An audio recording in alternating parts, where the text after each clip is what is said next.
Hi everybody, my name is Cecilia. I'm an art history student at Harvard as well as one of the Ho family student guides at the Harvard Art Museums, and I'm very excited to have been invited back by the Met to produce another art-inspired makeup tutorial. The look you see on my face is based on one of the figures in The Hunters Enter the Woods, one of the 7 Unicorn Tapestries at the Met cloisters. Dating to around the turn of the 16th century, this work forms part of a group of tapestries that together depict the hunt of a unicorn. Little is known about the commission and early history of these hangings.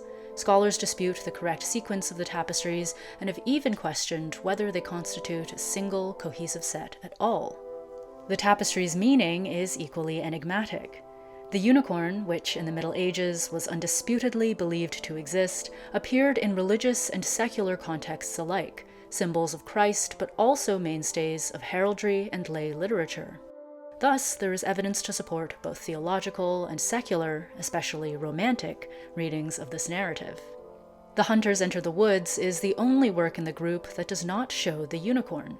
For this reason, it is commonly thought to be the first in the cycle, depicting the hunters before they have fully located their game. 5 figures and their hunting hounds traverse a wooded area as a 6th figure in the upper right gestures to the group, perhaps signaling that he has spotted their prey, the unicorn. All 7 unicorn tapestries are on view in Gallery 17 at the Met cloisters. Today's look is based on the depiction of the leftmost figure in the tapestry. Throughout this video, I will endeavor to introduce this work, relate one way of thinking about what it shows, and offer a chance to engage in close looking.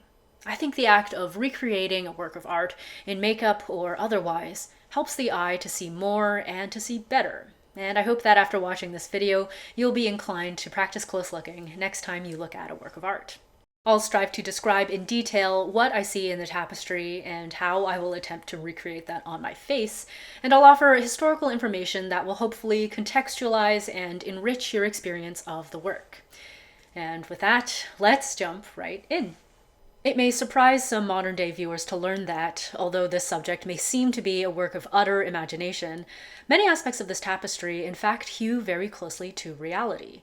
Chief among these is the rendering of the millefleur background. Millefleur is the term used to describe the background pattern you see here, which consists of many flowering and/or fruiting plants populating a dark green ground. In this work, and in The Unicorn Rests in a Garden, another tapestry in the series that has the same style of background, the flowers are so realistically depicted that many have been identified.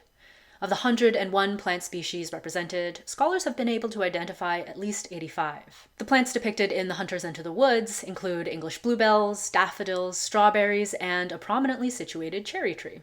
Also familiar to the medieval viewer is the notion, perhaps unusual to us, that the unicorn would have been treated as game. In the Middle Ages, unicorn horns were thought to possess potent curative properties, including the ability to purify water, a quality alluded to in one of the other unicorn tapestries.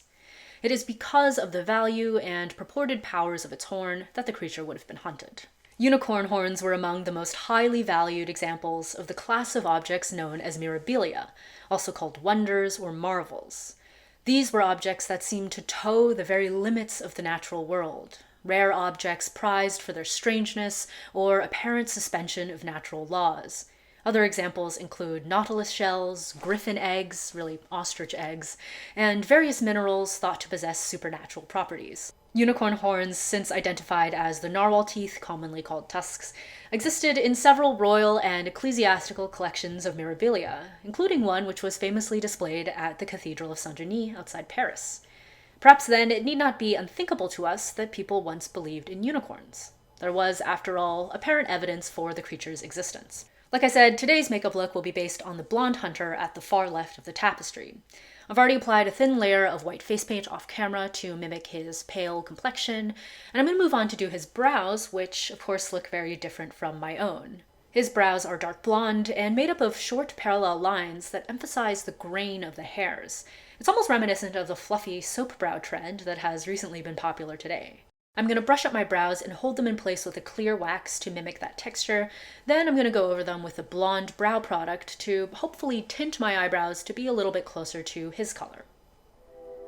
Although their existence was unquestioned in the Middle Ages, unicorns remained far from ordinary creatures. Only a privileged few had access to their horns, and fewer still ever saw or claimed to see the living beasts themselves. Unicorns belonged to the very limits of the known world, case studies in the beauty, power, and diversity of nature. They were creatures not seen directly, but heard of and heard about. Aristocratic audiences encountered them in literature, especially, like other natural wonders, in the genres of travel literature and romance. In the former, unicorns exemplified the exoticism of distant lands. One notable example of a unicorn sighting can be found in the travels of Marco Polo. In romance, the creature's reputed attraction to maidens sometimes served as a dreamy metaphor for love. And here we are. So from here, we'll move downward to do his eyes. Many of the lines that make up the figure's facial features are in a cool-toned gray color that I'll emulate with a taupish gray pencil. He has large eyes with eyelid creases and under-eye bags that I'll draw on with this pencil, and some grayish shadows throughout his eye area that I'll emulate with gray eyeshadow. Finally, his upper lash lines are lined in the same red that appears along his cheek, his nose, and his lips, which I'll recreate with red liner. This tapestry, and the cycle as a whole, might be read as exhibiting some of the characteristics of courtly romance literature. The unicorn hunt depicted in the series is closely modeled after the stag hunt, which was both a popular tapestry subject in its own right and a commonplace of chivalric romance, where courtship was frequently configured as a hunt.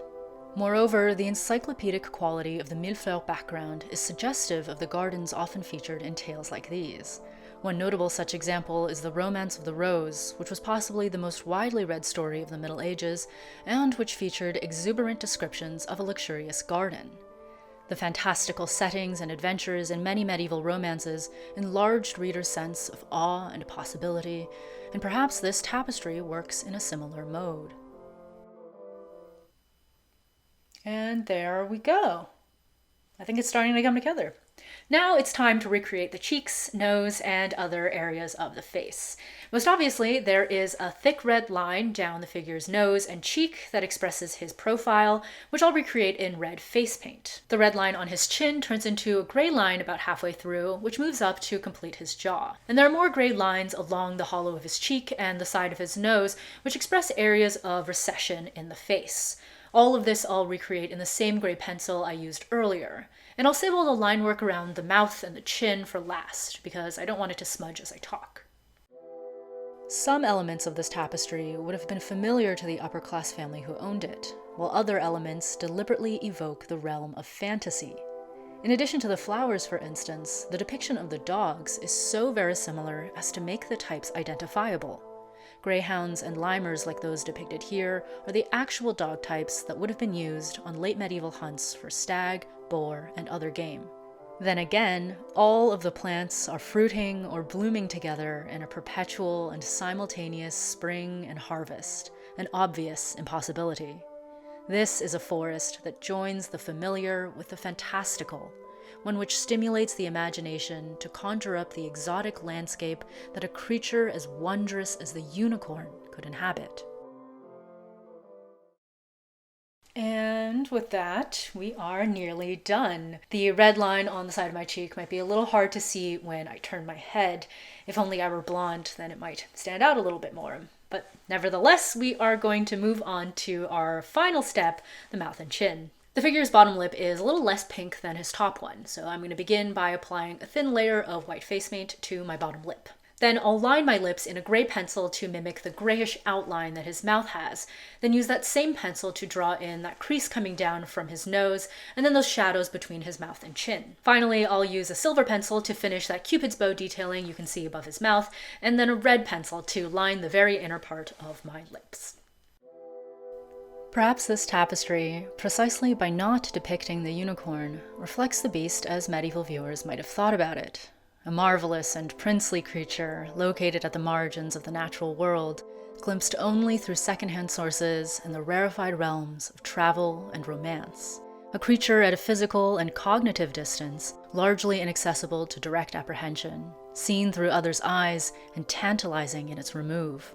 A creature that signifies the limits of the known, one whose presence causes us to reflect simultaneously on both the familiar and unfamiliar. And I think that just about wraps it up. Here I am as one of the hunters from The Hunters Enter the Woods.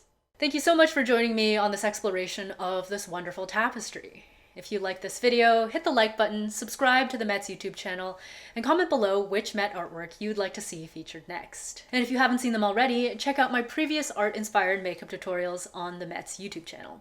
Finally, if you'd like to share your looks with us on social media, don't forget to tag us at Met Museum and use the hashtag #MetMakeup. Bye now! Special thanks to Amelia Richey Hyde, Julia Paratore, the Met Cloisters, and to everyone else who helped make this video series possible.